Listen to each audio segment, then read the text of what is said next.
저는 오늘 어렵고 위급한 소식이 나에게 들려온다면이란 제목으로 여러분과 함께 말씀 나누길 원합니다. 여러분은 어렵고 위급한 소식이 나에게 들려온다면, 여러분에게 들려온다면 어떤 반응을 보이십니까? 각각 사람마다 반응이 다를 것이라고 생각됩니다. 흥분하기도 할 것입니다. 때로는 낙심하며 괴로워할지도 모르겠습니다. 또는 방법이 있을까 고민하며 여러 방도를 찾으려고 애쓸지도 모르겠습니다. 어렵고 위급한 소식의 순간에 들으면 신앙인은 어떻게 반응해야 할까요? 9월 한 달 우리는 느헤미야 말씀을 나누고 있습니다. BC 445년경부터 420년경까지 이스라엘 수도 예루살렘과 페르시아 1500km 떨어진 페르시아 수도 수산성에서 일어난 일들, 느헤미야에게 일어난 일들에 대해서 느헤미야가 적은 서신이 느헤미야 이 말씀을 함께 나누고 있습니다. 이스라엘에서부터 이스라엘 예루살렘에서부터 1500km에 떨어진 페르시아 수산에 있는 느헤미야가 포로로 끌려와서요 80년을 살고 있었습니다. 이 느헤미야는 이스라엘에서부터 끌려온 1세대 끌려온 포로였어요. 여러분, 그가 페르시아의 정책에 살게 되는데 그 친구 형제로부터 안 좋고 위급한 소식을 듣게 됩니다. 그것이 오늘 본문의 시작입니다. 1장 2절 3절 한번 보시기 바랍니다. 내 형제들 가운데 하나인 하나니가 두어 사람과 함께 유다에서 내게 이를 얻기로 내가 사로잡힘을 면하고 남아있는 유다와 예루살렘 사람들의 형편을 물은즉.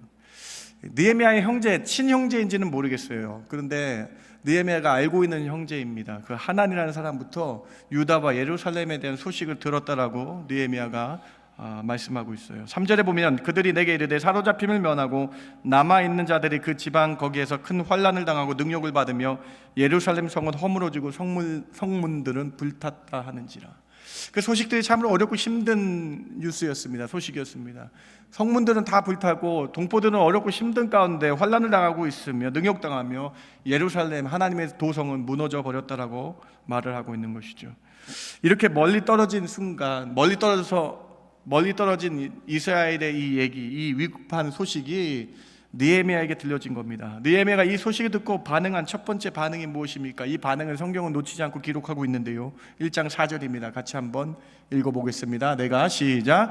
내가 이 말을 듣고 앉아서 울고 수일 동안 슬퍼하며 하늘의 하나님 앞에 금식하며. 신앙인은요 어렵고 힘든 소식이 들리면요 느헤미야처럼 반응해야 되는데요, 느헤미야는 이 어려운 소식 가운데 금식하며 기도했다라는 것이 그의 반응이었다라는 것입니다.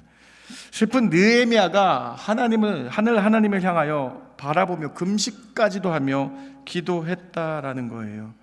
여러분, 우리도요 사람이기 때문에요 슬픈 소식이 들고 힘든 소식이 들면 당연히 슬프죠. 수일 동안 슬퍼했다라고 기록되어 있어요. 그런 마음이 든 것은 인간의 본성입니다. 그렇죠? 그런데 마냥 슬퍼하지 않고 있는 것, 그것이 그냥 마냥 슬퍼하지 않고 힘들고 어려운 소식이 들렸을 때 기도하는 그것이 신앙인의 반응이 되어야 된다는 것입니다. 사랑하는 성도 여러분, 느헤미야는 극도로 슬픔 가운데 하나님을 바라보며 그 마음을 토로하며 하나님을 도우는 금식을 하며 기도했다라는 것입니다. 오늘 이 말씀을 통해서 믿는 여러분, 우리도 하나님을 믿기 때문에 슬프지만은 그 가운데서 기도하시는 그러한 반응 여러분 가운데 있길 주님의 이름으로 축원합니다. 하나님을 믿는 자와 믿지 않는 세상 사람의 차이가 무엇입니까? 하나님을 믿는 자는 기도할 수 있기 때문에 힘을 얻어 다시 일어날 수 있다는 거 아닙니까? 오늘 이 말씀, 어렵고 힘든 소식이 들을 때 기도해야 된다는 이 말씀, 그 말씀이 여러분에게 다가오셔서 그 어떤 소식에도 기도로 일어나시는 저와 여러분에게, 느헤미야처럼 기도로 반응하시는 저와 여러분에게 주님의 이름으로 축원합니다. 42편 시편 기자는 이렇게 고백하고 있어요. 42편 1절입니다. 하나님이여 사슴이 시냇물을 찾기에 갈급함같이 내 영혼이 주를 찾기에 갈급하나이다. 5절 같이 한번 읽어볼까요? 내 영혼아, 시작.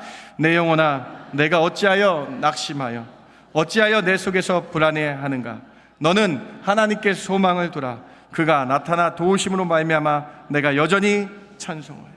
시편 기자는 이렇게 고백해요. 사슴이 목이 말라서 갈급하여서 시냇물을 찾기 한 갈급하여 하나님을 찾는 것 같이 우리도 기도로 하나님을 찾아야 된다라고 말씀하고 있어요. 기도로 하나님을 찾으니까요 내가 어찌하여 낙심하느냐, 내가 어찌하여 내 속에서 불안해하는가?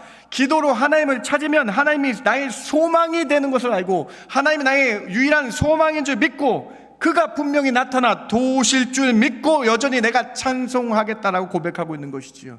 사랑하는 성도 여러분, 어렵고 힘든 일이 나에게 닥쳐온다면, 그러한 소식들이 들려온다면 기도로 반응하시기 바랍니다. 사슴이 신의 문을 찾아 하나님을 찾는 것 같이 내 중심에서 하나님을 찾고 하나님의 도우심을 믿는 소망 가운데, 기도의 소망 가운데 살아가시는 저와 여러분 되길 주님의 이름으로 축원합니다. 느헤미야는요, 여러분, 구약 성경에 나타난 놀라운 구약의 능력 있는 기도자였습니다. 구약 성경에서 느헤미야 성경은요, 주어를 나라고 기록된 긴 서신 중에 하나입니다. 유일한 서신 중에 하나입니다. 그런데 느헤미야 서신의 이 느헤미야 책의 핵심은 뭐냐? 기도하는 책이라는 거예요. 느헤미야가 늘 어렵고 힘들 때마다 기도하는 사람이었음을 보여주고 있는 하나의 말씀이에요. 자, 느헤미야 1장 4절 보시기 바랍니다. 느헤미야가 어렵고 힘든 소식이 들어오니까 하나님 앞에 금식하며 기도했다.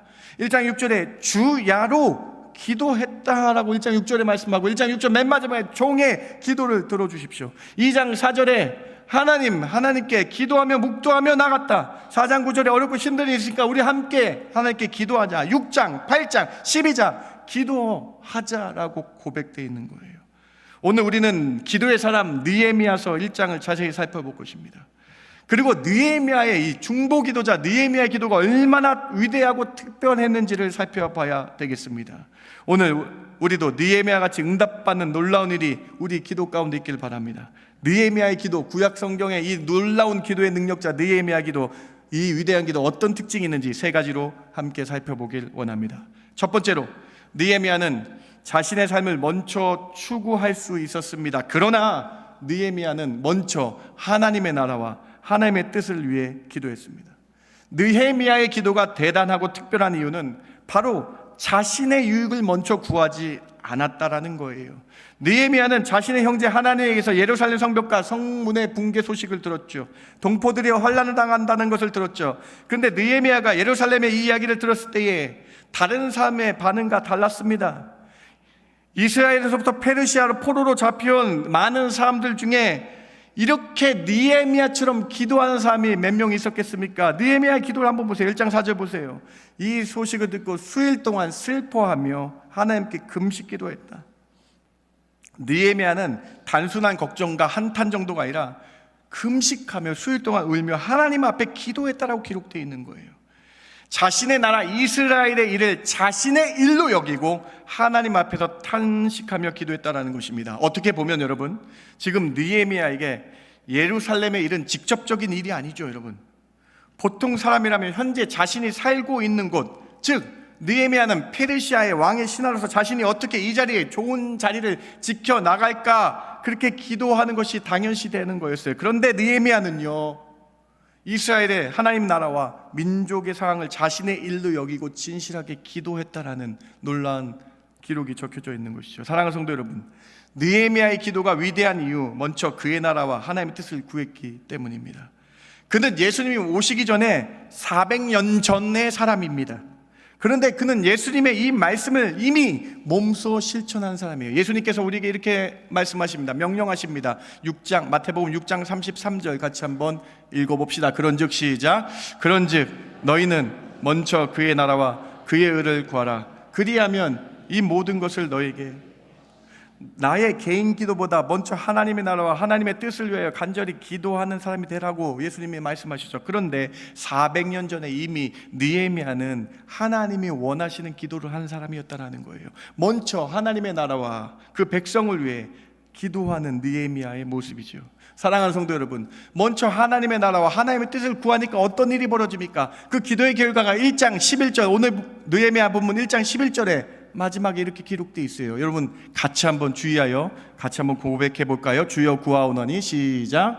주여 구하오니 귀를 기울이사 종의 기도와 주의 이름을 경외하는 기뻐하는 종들의 기도를 들으시고 오늘 종이 형통하여 이 사람들 앞에서 은혜를 입게 하옵소서 하였나니 그때에 내가 왕의 술 관원이 되었느니라. 여러분 말씀 잘 보셔요.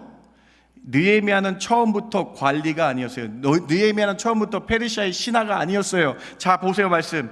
느헤미야가 하나님의 나라 이스라엘 백성을 위해 중보 기도하며 나가고, 먼저 하나님의 뜻을 위해서 기도하며 나가니까, 그렇게 기도하니까 하나님이 느헤미야를 형통하게 하셨다 써 있어요. 은혜를 입게 하셨다 써 있어요. 기도하며 나가니까 그 하는 그때에 느헤미야가 술의 관원이 되었다라고 적혀져 있어요. 사랑하는 성도 여러분, 오늘 말씀이 여러분에게 도전이 되시길 바랍니다. 먼저 하나님의 나라와 의를 위해 기도하시기 바랍니다. 그때 하나님이 우리에게 필요한 이 모든 것을 너희에게 더하시리라 하신 것처럼, 오늘 느헤미야가 하나님의 나라와 뜻을 위해 기도하는 그때 하나님이 느헤미야를 높여주셨다라는 거예요.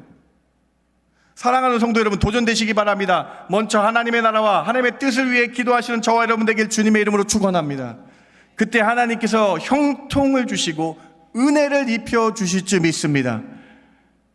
여러분, 그러면 그의 나라와 하나님의 나라와 하나님의 뜻을 구하라는 것이 무엇입니까? 느헤미야가 하나님의 나라와 이스라엘 백성과 그의 백성과 그 예루살렘 성벽을 놓고 기도한 것, 오늘에게 여러분 어떤 의미가 있으세요? 여러분, 바로 복음을 전하는 교회를 위해서 기도하라는 거예요. 하나님의 말씀을 증거하는 그 하나님 뜻이 펼쳐질 수 있도록, 교회가 복음의 역할을 잘 감당하는 구원의 방주가 될 수 있도록 기도하는 것을 우리가 먼저 해야 된다라는 것이죠. 그때에 하나님은 우리 삶에서도 느헤미야처럼 높여주신다라는 거예요. 믿으십니까, 여러분? 여러분, 술 맡은 관원, 여러분 얼마나 높은 위치인지 아십니까, 여러분? 여러분, 이 관원이 여러분 권력 아마 3인자 정도 됐을 거예요. 총리 다음일 거예요, 여러분. 왜 그렇습니까? 당시 고대에는요, 적대국들이요, 음식이나 음료에 독을 타가지고 독살하는 것이 많이 적혀져 있습니다. 당시의 방법이에요. 그런데 여러분, 이 느헤미야는 어느 나라 출신이에요? 포로 국가 이스라엘 출신인데 음료와 음료를 담당하는 관리가 됐다라는 거예요. 느헤미야 2장에 보면요, 느헤미야하고 왕이 서로 대화했을 정도로 가까운, 그렇게 하나님이 높여주셨다라는 거예요. 왜 이렇게 하나님이 높여주셨습니까? 느헤미야가 먼저 그의 나라 의를 구했기 때문 아닙니까? 사랑하는 성도 여러분, 이제 우리도 한번 주의 말씀, 마태복음 6장 33절 말씀이 어떻게 들려온지 다시 한번 생각해 보시면서, 하나님의 교회와 하나님의 말씀 전파가 증거될 수 있도록 선교사님들 위해서 먼저 기도해 보시는 저와 여러분 되기 주님의 이름으로 축원합니다. 그때 하나님은요, 우리를 높여주시고 하나님 우리를 형통케 해주시며 은혜를 입혀 주신다라는 것입니다. 오늘 첫 번째 메시지가 여기 있습니다. 오늘 우리는 교회를 위해서 기도해야 됩니다. 교회는 예수님의 복음을 전파하는 최전방 전선이기 때문에 그래요. 담임 목회자를 위해서 기도하시기 바랍니다. 우리 아이들 말씀 전하시는 교육자를 위해서 기도하시기 바랍니다. 선교사님들을 위해서 기도하시기 바랍니다. 온 세상 교회를 위해서 기도하시기 바랍니다. 악한 사탄 마귀와 이단들을 대적하기 위해서 우리는 먼저 그의 나라를 위해 기도해야 된다는 것입니다. 여러분, 얼마나 악한지 아십니까? 교회를 무너뜨리려는 이 마귀 사탄 정말 말세지만 얼마나 악한지 아십니까? 신천지가요, 여러분, 신천지란 이단이요, 교회에 한 명 한 명씩 보내서요, 목회자 헌담을 한 명씩 유언비어를 퍼뜨리고, 여러분, 악한 일을 해서 교회를 두쪽내게 만드는 게 신천지의 방법이에요. 이런 악한 시대에 살고 있다는 거예요. 사랑하는 성도 여러분, 느헤미야의 기도가 위대한 첫 번째 이유입니다. 먼저 교회를 위해, 하나님 나라를 위해서 기도해 보시기 바랍니다. 우리가 중보 기도할 때, 하나님 나라를 위해서 기도할 때 하나님은 우리를 높여주시고 은혜를 입혀주시는 그 은혜, 이 사실을 기억하며 기도하는 자리에 나가시는 주의 교회를 위해서 기도하시는 저 여러분 되길 주님의 이름으로 축원합니다. 첫 번째 메시지입니다. 두 번째로, 느헤미야는 이스라엘의 무너짐을 자신의 죄 때문이라고 고백하며 자신이 회개하였습니다. 여러분, 우리가 회개 기도하면은 내가 잘못한 것을 회개 기도하는 거잖아요. 그런데 왜 느헤미야의 회개 기도가 더 특별했을까요, 여러분? 느헤미야의 회개 기도는 나의 회개 기도와 어떻게 달랐을까요, 여러분? 오늘 보면 1장 6절부터 7절이 이렇게 기록하고 있습니다. 이제 종이 주의 종들인 이스라엘 자손을 위하여 주야로 기도하오며, 우리 이스라엘 자손이 주께 범죄한 죄들을 자복하오니 주는 귀를 기울이시며 눈을 여시사 종의 기도를 들으시옵소서. 나와, 느헤미야, 나와 내 아버지 집이 범죄하여 주를 향하여 크게 악을 행하여 주께서 주의 종 모세에게 명령하신 계명과 율례와 규례를 지키지 아니하였나이다. 느헤미야는 예루살렘에 파괴된 이유를 이렇게 고백하죠. 나와 느헤미야 자신의 조상들이 범죄하였기 때문이라고 고백합니다.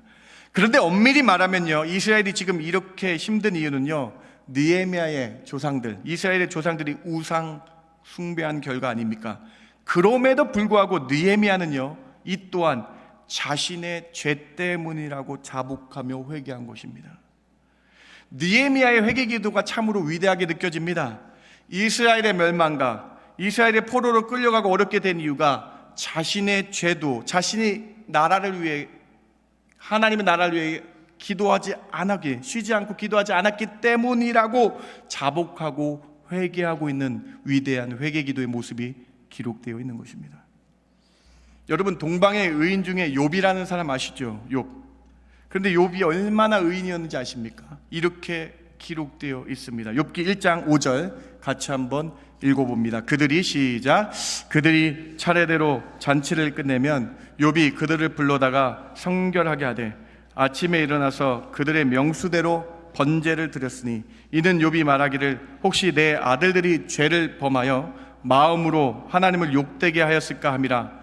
욥의 행위가 항상 이러한, 말씀을 잘 보시면요, 주의해서 보시면요, 욥이 자신의 죄가 아니라 자녀들이 실수한 죄를 위해서, 죄사함 받기 위해서 자녀들과 함께 회개의 번제를 같이 드렸다라고 기록되어 있죠. 그리고 항상 욥의 행위가 이러했다라고 기록되어 있죠. 내가 잘못한 것도 아닌데 내가 자녀를 위해 기도를 쉬었고 내가 기도하지 않았기 때문에 내 자녀가 혹시 실수했을까봐 하나님 앞에 나를 먼저 회개하며 자녀들과 함께 번제 드리고 있는 욥의 모습, 느헤미야의 회개와 똑같지 않습니까? 느헤미야가 엄밀히 말하면 자신이 잘못해서 그런 것이 아닐 수도 있는데 자신이 나라를 위해 기도하지 않았기 때문에 이스라엘이 이렇게 무너졌습니다라고 회개하고 있는 모습과 똑같은 모습 아닙니까? 사랑하는 성도 여러분, 자신이 직접 잘못한 것이 아니지만 본인이 기도하지 않은 것, 더 많이 하나님 나라를 위해 기도하지 않은 것을 회개하며 나아가는 장성한 신앙인 모습, 느헤미야의 모습을 보시라는 거예요. 여러분, 오늘 느헤미야의 기도가 얼마나 위대한 기도인지 아시겠습니까? 자신의 죄악 때문이 아닌 자신의 죄악 때문에 이스라엘이 멸망했다, 내 죄 때문이라고 말하고 있는 것입니다. 우리는 어떻게 기도하고 있습니까? 우리는 어떠한 삶을 눈을 가지고 있습니까? 저 사람 때문에 망했습니다, 저 사람 때문입니다. 근데 오늘 느헤미야는 이렇게 말씀하고 있는 거예요. 이 모든 교회가 어렵고 힘든 것은 나 때문이라고, 우리가 어려움을 당하는 것은 나의 죄 때문이라고 고백하고 있는 거예요. 사랑하는 성도 여러분, 오늘 이 말씀을 통해서, 느헤미야의 기도의 모습을 통해서 내가 기도를 쉬었기 때문에 혹시 우리 자녀가 이렇게 된 것이 아닙니까? 내가 혹시 내가 주의 교회를 위해서 열심을 다해 기도하지 않았기 때문에 교회가 어려운 거 아닙니까? 이렇게 먼저 기도해 보시는 저와 여러분 되길 바랍니다. 교회는요, 기도 공동체입니다. 교회는요, 예수님의 핏값으로 사신 하나님의 성전입니다. 우리는 다 예수님의 피로 맺어진 형제 자매입니다. 그런데 교회에서 그 형제 자매를 위해서 중보 기도하기는커녕 다른 사람의 잘못을 찾아 험담하며 말하는 그런 우리 모습들이 있지 않습니까? 반면에 느헤미야를 보시기 바랍니다. 느헤미야는 그냥 1500km나 떨어진 이스라엘의 상황을 나몰라라 할 수 있었습니다. 예루살렘 성벽이 무너진 것이 나 때문이 아니라고 말할 수 있었어요. 그런데 느헤미야는 나 때문이라고 회개하고 나아가고 있는 모습. 느헤미야가 또 이렇게 말할 수 있었겠죠. 나는 지금 페르시아에서 대통령의 비서실장, 정무실장과 같은 위치에서 잘 먹고 잘 사는데 이스라엘 아무 상관없어라고 말할 수도 있었으나 느헤미야는 이것이 내 잘못입니다, 내가 기도하지 않았기 때문입니다, 우리 조상들이 우상 숭배한 결과임을 하며 회개 기도했다라는 것이죠. 사랑하는 성도 여러분, 교회를 위해서 기도하시고 여러분 자녀를 위해서 기도하시고 여러분의 가까운 분들을 위해서 중보 기도하셔서 이것이 내가 기도하지 않았음이라고 기억하시면서 하나님께 더 기도로 나아가시는 기도 공동체 되시길 주님의 이름으로 축원합니다. 야고보, 예루살렘의 교회를 담당했던 예수님의 동생 야고보가 교회론을 이렇게 밝히고 있어요. 교회란 어떤 곳인가? 야고보서 5장 16절 같이 한번 읽어봅니다. 그러므로 시작. 그러므로 너희 죄를 서로 고백하며 병이 낫기를 위하여 서로 기도하라. 의인의 간구는 역사하는 힘이. 사랑하는 성도 여러분, 교회는 기도 공동체라는 거예요. 서로 기도하고 서로 기도하며 나아가는 것이다. 그때에 병도 낫게 되며 죄의 사함을 받으며 함께 나아가는 것이 기도다라고 교회다라고 말씀하고 있는 것이죠. 제가 7월에 설교를 말씀 한번 드렸습니다. 우리 교회에 수많은 조직들 있죠. 전도회 조직, 구역, 셀, 부서 조직이 있습니다. 그런데 우리 조직이 세상에 있는 모임과 다른 이유가 무엇입니까? 우리 조직, 교회의 조직은요, 서로 기도할 수 있는 조직입니다. 서로 기도해야만 그 멤버들을 위해서 기도해야만 된다는 것이죠. 또 우리는 교회와 나라를 위해서, 대한민국과 캐나다를 위해서 기도하는 공동체임을 잊지 마시기 바랍니다. 예수님은 교회에 대해서 이렇게 말씀하십니다. 마태복음 18장 20절입니다. 두세 사람이 내 이름으로 모인 곳에 나도 그들 중에 있느니라. 두세 사람이 주의 이름으로 기도하며 나가는 그곳에 주님이 있겠다. 사도행전 2장 42절, 교회가 어떤 곳인가? 오로지 기도하는 곳이다 라고 말씀하고 있는 것이죠. 여러분, 담임 목회자가 가장 행복할 때가 언제인지 아십니까? 성도님들이 많이 늘어날 때일까요? 아닙니다. 헌금이 많아질 때일까요? 아닙니다. 여러분, 저의 경우 기도하는 자리에 성도님 많이 나올 때 가장 행복하더라고요. 새벽 기도, 금요 기도, 오늘 예배 끝나고 함께 합심하여 통성 기도할 때, 그때 저는 가장 행복합니다. 왜냐하면 기도는 하나님과 만나는 시간임을 알기 때문이 아닙니까? 사랑하는 성도 여러분, 오늘 두 번째 메시지입니다. 느헤미야의 모습을 보시면서요, 먼저 주를 위해 내 잘못입니다 라고 생각하면서, 내가 기도하지 않았기 때문이다 라고 고백하시면서요, 먼저 주의 나라와 의를 위해 기도하는 저와 여러분 되길 주님의 이름으로 축원합니다. 세 번째로, 느헤미야의 기도는 놀라운 중보 기도입니다. 중보 기도는 반드시 응답받을 줄 기억해야 됩니다. 오늘 본문 잠깐 다시 보시죠. 1장 3절과 4절에 느헤미야는 어렵고 힘든 소식 가운데에 중보 기도했어요. 이스라엘 나라 민족을 위해 기도한 사람이었습니다. 주야로 중보 기도한 사람입니다. 느헤미야는 구약의 위대한 중보 기도자입니다. 중보 기도가 무엇입니까, 여러분? 사랑하는 사람을 위해서 기도하는 것입니다. 죽어가는 자들을 위해서 기도하는 것이죠. 다른 일을 위해서, 그리고 국가와 나라와 민족을 위해서 기도하는 것이 중보 기도 아닙니까? 우리는 지난주에 자녀들 위해 특별 새벽 기도회를 하나님께 드렸습니다. 왜냐하면 자녀들을 뜨겁게 사랑하여 그들을 위해서 중보 기도하는 시간이었죠. 사랑하는 성도 여러분, 우리가 자녀를 위해 기도하지 않으면 누가 하겠습니까? 사랑하는 사람들 위해서 중보 기도해야 됩니다. 매주 여러분 교회에 오실 때마다 그분을 위해서 기도해 주셔야 합니다. 마귀는 교회를 공격합니다. 목회자를 공격합니다. 성도 간의 시기 질투하도록 공격합니다. 예수님을 사랑한다면 예수님께서 핏값을 사신 교회를 위해서 기도해야 된다는 거예요. 목회자와 당회와 내가 속한 전도의 임원들분들을 위해서, 구역장님의 셀리들을 위해서 중보기도 하시는 저와 여러분 되길 주님의 이름으로 축원합니다. 왜냐하면 그것이 교회가 해야 될 교회의 공동체, 교회의 이유이기 때문에 그래요. 바울 서신을 보세요. 바울은요, 중보기도의 매니아였습니다. 매니아. 그의 모든 서신에서요, 자신을 위해 기도해달라고 바울이 고백하고 있죠. 왜냐하면 바울은 중보기도의 능력을 믿었기 때문입니다. 에베소서 6장 18절과 19절 바울의 명령을 같이 한번 읽어봅니다. 모든 기도와 간구를 하되 항상 성령 안에서 기도하고 이를 위하여 깨어 구하기를 항상 힘쓰며 여러 성도를 위하여 구하라. 또 나를 위하여 구할 것은 내게 말씀을 주사 나로 입을 열어 복음의 비밀을 담대히 알리게 하옵소서 할 것이니. 바울 사도는 교회의 성도들에게 명령합니다. 서로 18절 맨 마지막 빨간색 보십시오. 여러 성도를 위해 서로 중보 기도하는 것이 교회다라고 말씀하고 있는 거예요. 19절에 또 나를 위하여, 바울을 위하여 기도해달라. 바울이 복음의 비밀을 잘 전파할 수 있도록 기도하라라고 말씀하고 있는 것이죠. 사랑하는 성도 여러분, 오늘 여러분에게 강하게 권면드립니다. 옆에 계신 분을 위해 기도하시기 바랍니다. 아멘이 안 나와가지고. 여러분 자녀를 위해 기도할 뿐만 아니라 여러분의 아내, 남편을 위해 기도할 뿐만 아니라 내 옆에 계신 형제 자매를 위해서 기도하서 모인 곳이 교회라는 거예요. 명령이에요, 여러분. 성도를 위해 서로 기도하는 거예요. 아까 야고보 명령, 오늘 에베소의 명령을 보세요. 교회는 기도하는 공동체임을 믿고 기도하시기 바랍니다. 여러분, 제가 간증 하나 할까요? 여러분, 제가 목소리가 나온 거, 제가 특별 새벽 예배 지난주에 했는데 월요일부터 금요일까지 했는데요, 또 목이 쉴까봐 걱정을 안 했어요.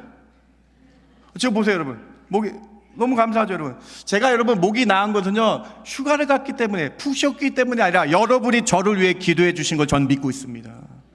그게 저는 중보기도의 능력을 믿습니다. 여러분, 중보기도는 힘이 있습니다. 사랑하는 성도 여러분, 오늘 중보기도자 느헤미야의 모습을 바라보시면서요, 우리도 사랑하는 사람을 위해서, 기억나는 한 분을 위해, 죽어가는 저 사람을 위해 기도하시는 저 여러분에게 주님의 이름으로 축원합니다.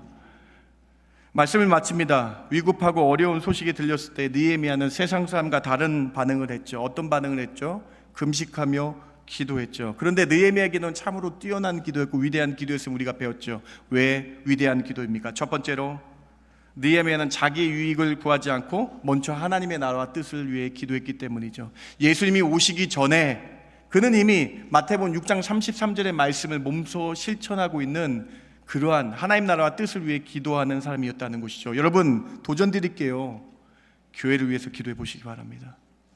하나님의 나라를 위해서 기도해 보시기 바랍니다. 그러면 하나님께서 그 하나님 나라 의를 위해 기도하는 분을 느헤미야처럼 형통하게 하시고 은혜 주셔서, 느헤미야가 쓸 맡은 관원으로 하나님 높여주신 것처럼 여러분 삶에 하나님이 높여주신 은혜가 가득하길 주님의 이름으로 축원합니다. 두 번째, 여러분 어떻게 기도했습니까? 느헤미야가 자신의 죄라고 안 할 수 있는데 내 죄입니다 라고 하는 회개기도. 이스라엘이 멸망한 것은 그의 선조들이 우상 숭배를 한 것인데 내가 기도하지 않았기 때문이라 한 그것. 여러분, 위대한 회개기도가 있었다라는 것입니다. 세 번째로, 여러분 느헤미야 기도 완벽한 중보 기도자였음을 여러분 배우셨죠. 1500km나 떨어져 나와 상관없는 일이 아니라고 생각하며 내 민족, 내 나라라고 기도하며 중보 기도한 그 모습을 여러분 보셨죠. 사랑하는 성도 여러분, 여러분 오늘부터 중보 기도자가 되시기 바랍니다. 여러분, 한 분을 위해서 기도하시기 바랍니다. 어렵고 힘든 분을 위해서 기도하시기 바랍니다. 아픈 분을 위해서 중보 기도하시기 바랍니다. 그것이 하나님께서 여러분을 교회로 모은 이유라는 거예요. 중보기도 찬양 하나를 소개합니다. 이런 가사입니다. 마음이 지쳐서 기도할 수 없고 눈물이 빗물처럼 흘러내릴 때 주님은 우리의 연약함을 아시고 사랑으로 인도하시네. 왜 그럴까요? 누군가 나를 위해 기도했기 때문이에요. 앞에 보시죠. 네, 누군가 널 위해 기도했기 때문이에요. 누군가 기도하고 있기 때문에, 내가 홀로 외로워서 마음이 무너질 때 누군가 날 위해 기도해 줬기 때문에 내가 있을 수 있다는 것입니다. 사랑하는 성도 여러분, 여러분이 이 자리에 앉은 거는요, 여러분의 어머니의 기도가 있었기 때문이에요. 여러분이 이 자리에 앉아서 캐나다에 살 수 있었던 거는요, 여러분의 아버지가 여러분을 위해서 기도했기 때문 아닙니까? 여러분이 이 자리에서 정말로 하나님을 만날 수 있고 이렇게 좋은 생활할 수 있는 건 여러분을 위해 누군가 기도했기 때문에 아닙니까? 2절에 이렇게 기록되어 있습니다. 당신이 외로워 홀로 남았을 때 당신은 누구에게 위로를 얻나? 주님은 아시네. 당신의 마음을 그대 홀로 있지 못하면 누군가 널 위해 기도하네. 누군가 널 위해 기도하네. 내가 홀로 외로워서 마음이 무너질 때 누군가 날 위해 기도해 준다는 것이죠. 사랑하는 성도 여러분, 오늘 느헤미야의 기도 보시면서요, 여러분 중보 기도자의 삶을 사시는 저 여러분에게 그것이 나를 교회에 부르신 이유라는 것을 깨닫고 기도해 주시는 저와 여러분 되길 주님의 이름으로 축원합니다. 세상 조직과 달라요. 우리는 기도하는 곳이에요. 여러분, 기도함으로 주께 외치시는 저 여러분 되길 주님의 이름으로 축원합니다. 하나님 감사합니다. 저희도 오늘 느헤미야 1장 말씀을 주셨습니다. 오늘 저희 도전받기 원합니다. 하나님, 주의 나라와 의를 위해 기도해보는 저희들 되게 하여 주시옵소서. 하나님, 주의 교회를 위해 기도하는 저희들 되게 하여 주시옵소서. 그래서 하나님, 마지막 때의 교회를 통해 구원의 방주가 나타나게 해주시고 우리 교회를 통해 그 기도의 금향로가 흘러넘쳐서 하나님께 칭찬받는 교회 되게 하여 주시옵소서. 그 중보기도자, 하나님 나라 의를 위해 기도한 자야 느헤미야를 형통하게 하고 은혜 주셔서 높여주셨던 것처럼 오늘 우리가 기도하며 나갈 때 저희의 인생 가운데 형통하게 하시며 은혜를 부어주시며 하나님의 한 분 한 분 높여주시옵소서. 기도하는 자에게 축복 허락하여 주시옵소서.